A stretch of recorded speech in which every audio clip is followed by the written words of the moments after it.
다음은 국민의힘의 신동욱 의원님 질의하세요. 아니 5분입니다. 7분. 예, 5분밖에 없어서 좀 바로 좀 질문 좀 들어갈게요. 남욱정인. 저는 사실 우리끼리 의원들끼리 목소리를 높이는 일이 있어도 적어도 이 자리에 나온 정인들에게 인격적인 이런 얘기를 하고 싶지는 않습니다, 사실.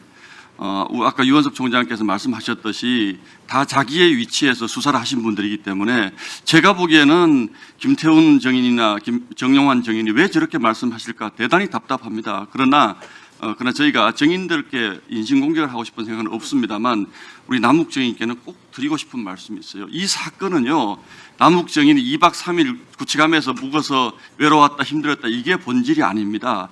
이 사건은 자본주의 체제가 허용하지 않는 인간의 탐욕과 그리고 지방 토착 정치 권력의 정치적 욕심이 맞물려서 일어난 참사입니다. 왜 이런 말씀 드리냐면 대한민국의 어느 누구도 이런 방식으로 민간인들이 거대한 부를 축적해 간 사건이 없었어요. 저는 평생을 기자 생활을 했지만 무슨 인허가 비리나 이런 것들은 무수히 많았지만 이런 방식으로 지방 토착 권력과 탐욕스러운 자본주의의 변호사, 회계사 이런 분들이 뭉쳐가지고 이런 사건을 저지른 적이 없습니다. 대장동 혹시 많이 가보셨을 거 아니에요. 제가 최근에 항소포기 이후에 대장동을 가봤는데 정말로 그 좋은 땅에 누군가가 돈을 다 빼가지고 가서 그런지 아직 공공시설도 하나도 안 돼 있어. 학교도 부족해.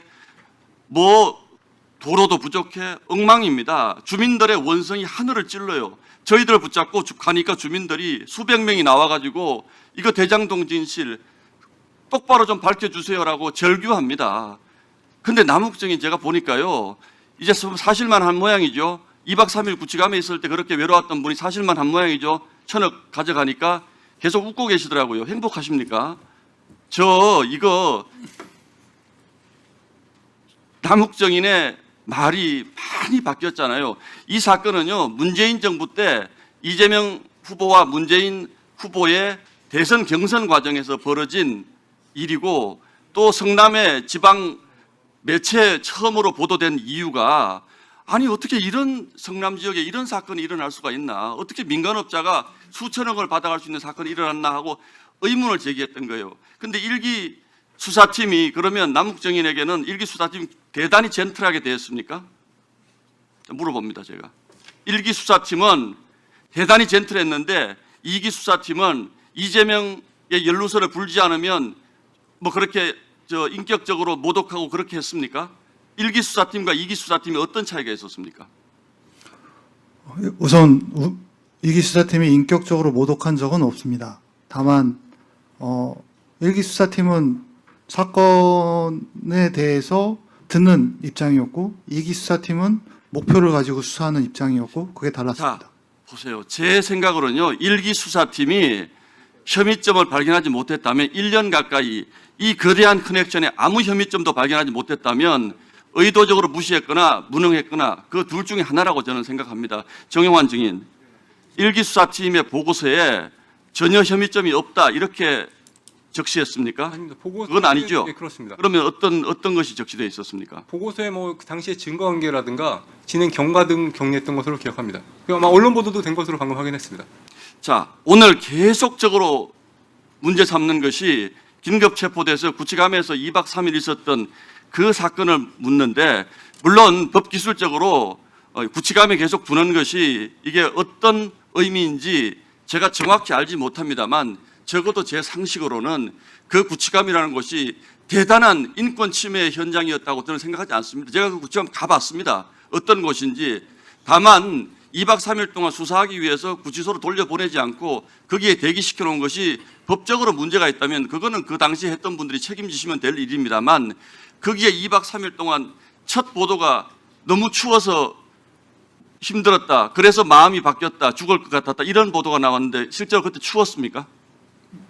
보도는 못 봤지만 추웠던 건 사실입니다. 그럼 선풍기가 들어갔던데, 제가 이번에 구치관 가서 확인해 봤더니 남욱 정인이 입감하기 전날 선풍기가 입감한 날 선풍기가 지급이 됐던데 9월 달 밤에 그렇게 추워서 선풍기를 요청했습니까? 방에 선풍기가 있었는지 선풍기가 직업돼 있다고 그 자료에 나옵니다. 이불도 직업된 것으로 자료에 나옵니다. 그 자료 다 거짓입니까? 모폰 2장 받았습니다. 그런데 9월달 밤에 선풍기까지 지급받고 추워서 내가 거짓 증언이라도 하지 않으면 죽어야 되겠다라는, 죽을 것 같다라는 느낌 때문에. 근데 의원님 그것도 너무 왜곡해서 말씀하시는 거. 이게 그렇게 계속 그렇게 막 호도하고 왜곡하시니까 사실관계가 자꾸 틀어지는 겁니다. 오늘요, 제가 아까 이주희 의원님 발언에 끼어든 거 유감입니다. 죄송합니다. 그런데 그 구치함에 2박 3일 있었던 것을 가지고 나치가 유대인을 박해하는 것과 같은 비교를 할 정도로 인권 침해를 얘기합니다. 자, 그게 그렇게 본인의 인생이 걸린 문제에서 증언을 바꿀 만큼 그 2박 3일이 괴로워서 그렇게 하셨는지를 인간적으로 물어보는 거예요. 그게 법적으로 그거는 뭐 따져보시자고 나중에. 네. 이제 정리해 주십시오. 예. 그러셨어요? 추워서.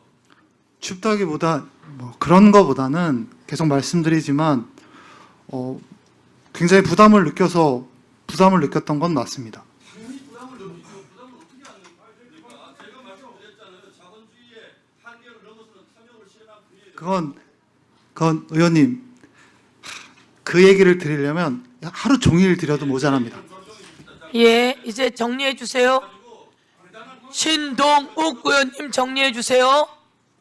네. 네. 그 부분은 남북 정인이 그렇게 대단한 피해자인 것처럼 하실 것 없다라는 말씀을 결론적으로. 네. 우리가 구치감을 가보니까 무섭긴 하더라고요. 그리고 직접 들어가 보니 손소리 의원 직접 들어가 보니 발바닥이 어땠어요?